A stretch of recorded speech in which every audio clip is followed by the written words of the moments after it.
பெண்களுக்கான பஸ்ஸில் கட்டணமில்லா பயணம் செல்லக்கூடிய திட்டம், மகளிர் உரிமை தொகை என்று சொல்லக்கூடிய பெண்களுக்கு 1000 ரூபாய் வழங்கக்கூடிய திட்டம், புதுமை பெண்கள் பேர்ல மாசம் 1000 ரூபாய்.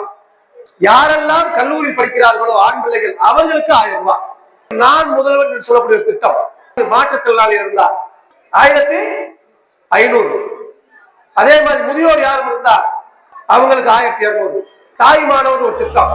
முதல்வா திராவிட புதல்வா வா தலைவா ஜகயுகம் ஆளவா நிறைவா வா முதல்வா திராவிட புதல்வா.